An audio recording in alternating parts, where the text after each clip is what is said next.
I'm gonna tell you guys a little story, and I'm out of here. That's one of my favorite stories.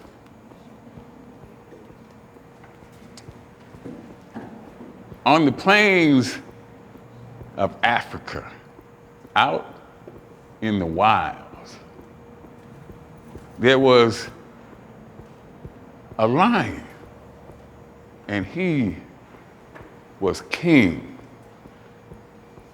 of the African jungle. And he used to stroll around the jungle with pride.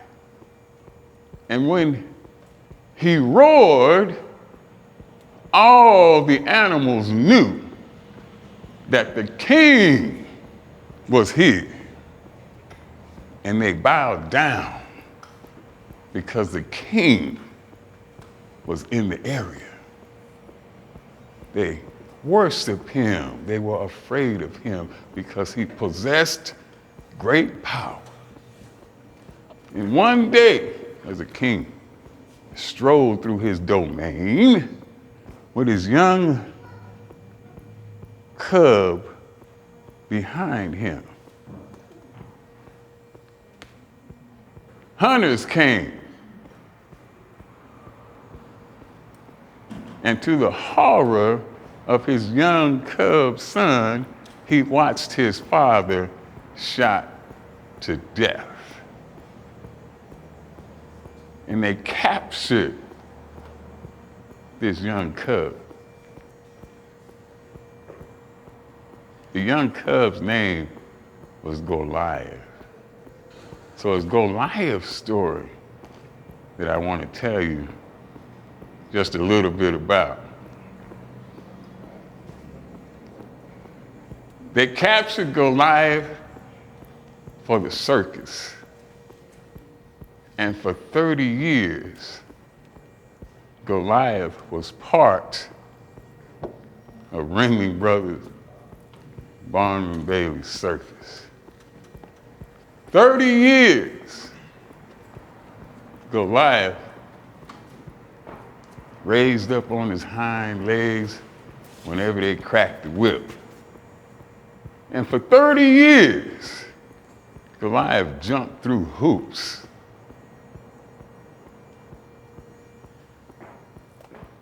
Rolled over and allowed his master to put his head in his mouth to show how tame and well trained Goliath had become. I can put my head in the mouth of this savage beast and won't nothing happen. Because Goliath knows that I am his master. And he is trained by me to be submissive and to yield to my power. Because I am dominant, and Goliath knows this. So one day, when the crowd was at its largest, the arena was filled with spectators. Goliath entered the arena and he did his tricks. Rolled over, jumped through hoops, flaming hoops, and bowed down. And when it came time to perform his final trick,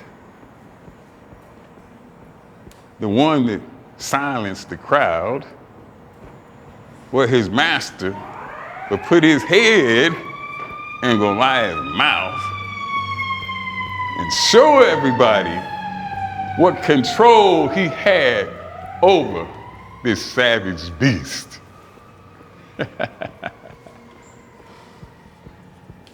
Goliath opened wide his mouth, wider than ever before. And his master stuck his head in Goliath's mouth. And for no explainable reason, what happened? That's it. Goliath bit his head off. Snapped it clean off. Nothing standing there but some shoulders and legs. Head was gone. And they tried to figure out why, after 30 years, would today be different? Why, after 30 years, would Goliath all of a sudden, after performing this act thousands of times, why would he all of a sudden snap and bite his master's head off?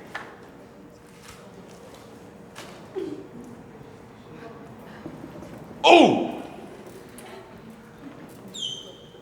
Man, you said a whole lot right there. That's exactly it. Goliath remembered as a young cub how he watched his father be king of the jungle. He remembered how daddy roamed the jungle, the master of all that he surveyed. And he remembered that his father had promised him that one day this will be yours. One day, Goliath, you will be great. One day, you will be the king of the jungle. So for 30 years, Goliath fought back his nature. It was his nature, his destiny to be king, to rule, to be a savage, to destroy, to hunt, to maim, and to kill. It was Goliath's nature. That was what he was born to do. So for 30 years, he acted. He put on an act. He pretended to be submissive.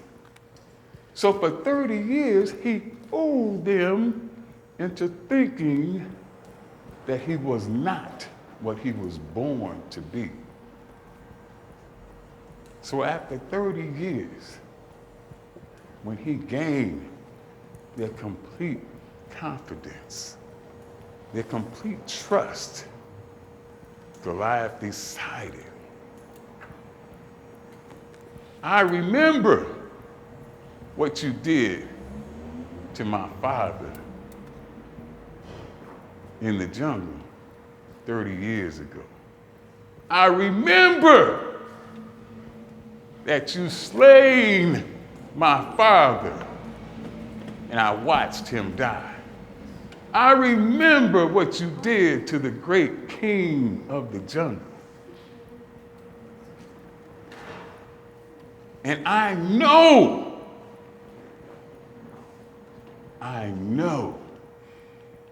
what it takes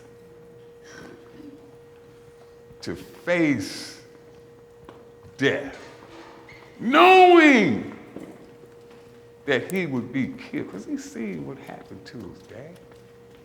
He knew that he would be killed. But in his last act of defiance, in his last act in the land of the living, Goliath decided that I'm going to show all of you. I've been in captivity for 30 years. I've played your games. But today is the last day. Today, I will show you my birthright. I will show you that I am still a lion and that I am still king. I'm still the king. And for one last chance, I will show you. I will still roar. And no matter what you do, no matter what you can do to me, I will show you that I'm still a lion and that I am king. How do I know? How would I know what a lion is thinking? How would I know? How would I know what? Because I too know what it's like to be king, the very best at what you do. From Russia, Yugoslavia, to Siberia, Transylvania, I was king. Well, nobody could lift more weight than me. I ruled my domain. Doctors told me before my last competition, if you go out there, you could die trying to lift that much weight. The strain would be too much for your heart. I knew my heart was bad before I went out there. So I know how Goliath felt. I know what it is to have a death sentence hanging over your head, but can't help yourself.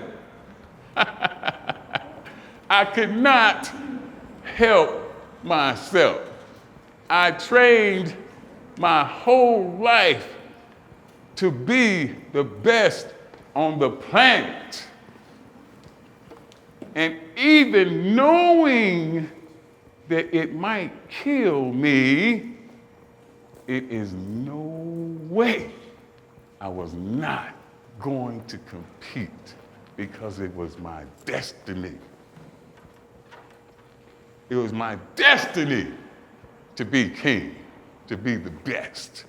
It was in me. So there's no way. So I know what Goliath thought because I was Goliath. I was faced with death. And I chose gladly. I was happy. I looked at my doctor like he was crazy. You think I'm not gonna compete after all the work? This is what I live for. I am obsessed with this. So if it costs my life, if I die in the pursuit of my obsession, my magnificent obsession, then so be it. Today, in front of the largest crowd I ever performed in front of, if I die in pursuit of my magnificent obsession, so be it. Good. I'm glad I went out doing what I love. Live an extraordinary life. Don't settle for an ordinary life. It's easy to be ordinary. Anybody can do that. Find your magnificent obsession. Whatever it is, and let nothing or no one tell you that you can't do it. Tell them to sit back and watch me. Just sit back and watch me do it. Find your obsession. Go after that. I could care less what anybody else says. And don't let anything stop you from getting. Thank you for your